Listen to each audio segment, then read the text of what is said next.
Hey viewers, today I'd like to review the book called The Snowball, Warren Buffett and the Business of Life by the author Alice Schroeder. This one is of course a biography of one of the world's greatest investors.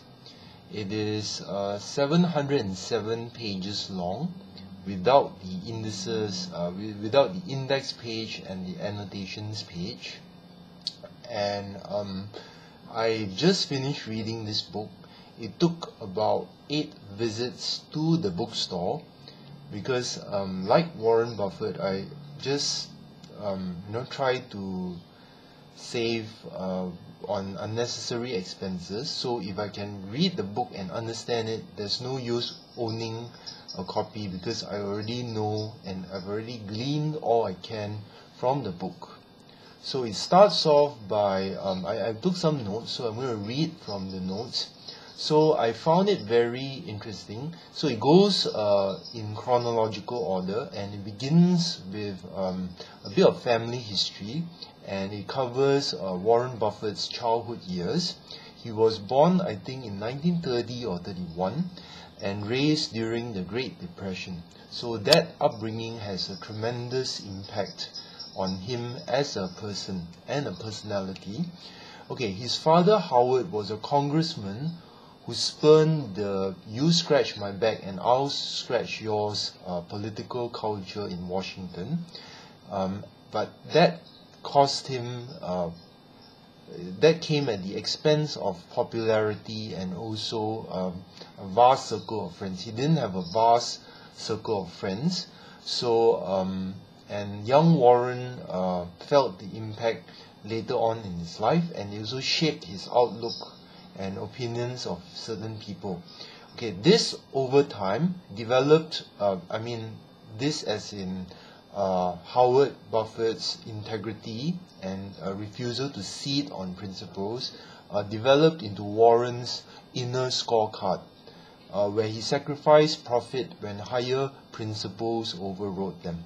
I'm just going to give you a very brief summary because I don't want this video to be too long, and you will agree with me after reading this that it's a very fascinating biography indeed.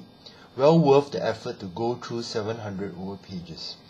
Okay, so in his early childhood, he had already discovered a knack for understanding business, making money by renting out a used pinball machine and buying and selling things like bottle caps, and also I think he delivered papers as well, if I'm not wrong. However, he was awkward socially and often looked unkempt and was even described as looking like a hobo well into adulthood. So for those who don't know, a hobo is a homeless person who usually has a bottle in his hand and all that. So he looked very untidy. And if you ask me, and if you watch the interviews of him, you notice that sometimes his hair is not really combed very well and such. Okay, this could be attributed to Warren's mother, whose family had a history of mental problems. She was prone to outbursts of rage where she took her frustration out on young Warren and his sisters Doris and Bertie. Okay, this is not to say that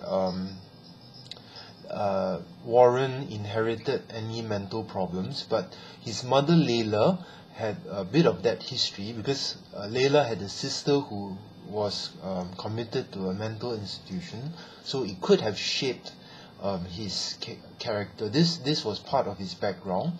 Okay, throughout the book, the title becomes the anchor as his acute intellectuality and knack for buying undervalued assets and stocks snowballs from $8,000 as a child into $174,000 in the 1950s, into 1.8 million not long after he embarked on running an investment partnership in the early 60s, and finally into the 44 billion that he is worth today.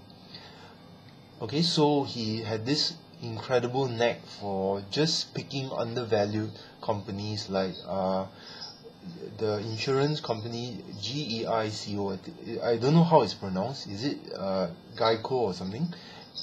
Coca-Cola and American Express and all those wonderful companies. And I realized on reading this book that Warren has a flawed personality, and instead of paying several million on eBay just to have an hour-long lunch with him, other people could just buy this book for under $20 to discover the personal secrets which made him such a financial success. However, after reading this book, potential bidders may also bid much less on realizing that Warren was a tremendously flawed individual who thought about accumulating money to the exclusion of almost anything else, who kept a distance from his 2 sons and his 1 daughter, which affected them to different extents throughout their lives. So he was a bit of a distant father, not distant in the sense that he didn't, I'm not sure whether he hugged them, but he wasn't very demonstrative.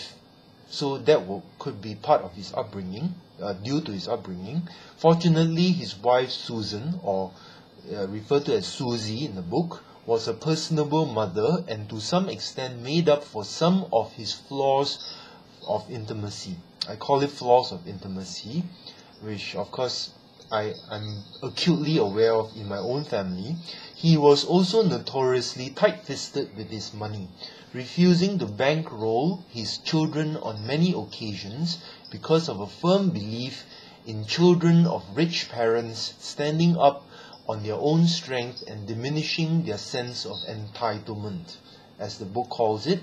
This stinginess extended to his larger family when the '87 crash almost bankrupted his sister Doris, and he refused to lend her any money, let alone give it to her, on the reasoning that he would be helping her undeserving creditors, because she owed money to what he thought were unscrupulous people. So he just refused, but in the end she got the money from her father's trust.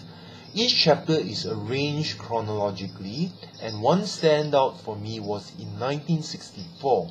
I think this is the chapter that I just most recently read.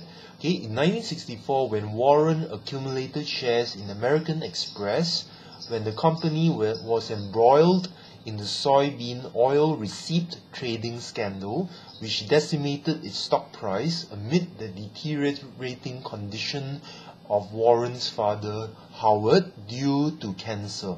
So Warren's father died of cancer in 1964, but he almost had to be compelled by his wife Susie to visit Howard daily because of his fear of confronting mortality.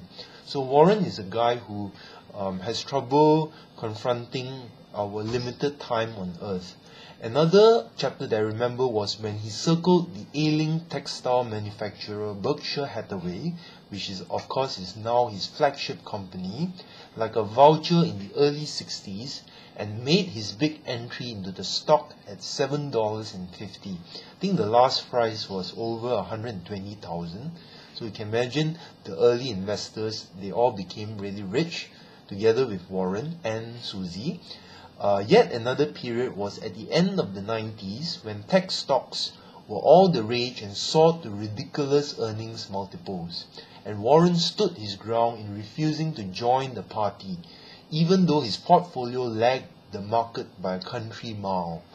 During an opulent gathering of newly minted tech billionaires, an event of elephant bumping, he ruffled some feathers by hinting that the party would soon end badly, and famously quipped that the market is a voting machine in the short term, but a weighing machine in the long term. So to me, that means that popularity would buoy stock prices to overvaluation for only a short time in the present, before the true value of a company asserts itself over the longer term in the future.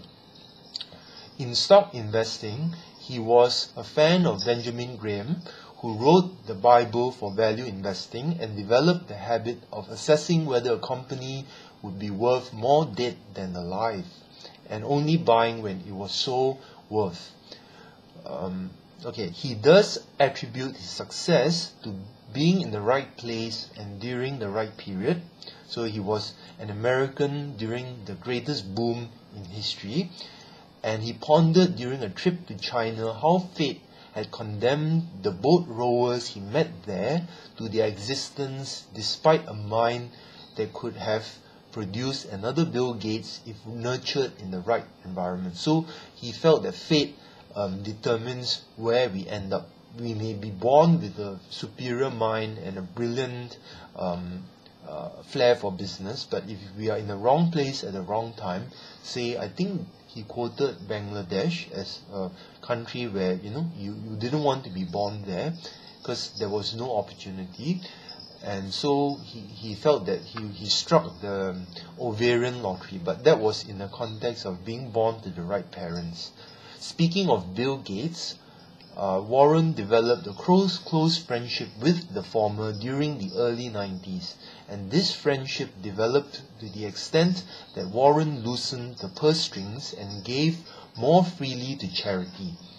And this culminated in the single biggest endowment in the form of Berkshire Hathaway stock to the Gates Foundation in 2006.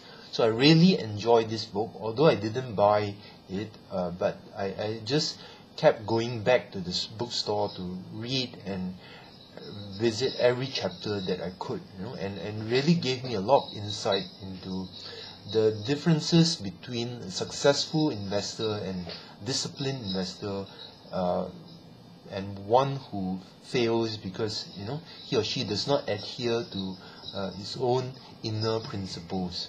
So I hope you enjoyed my summary, and it's really worth buying this book, and I think it is a bestseller and has been nominated for many prizes in this category. Thanks for watching.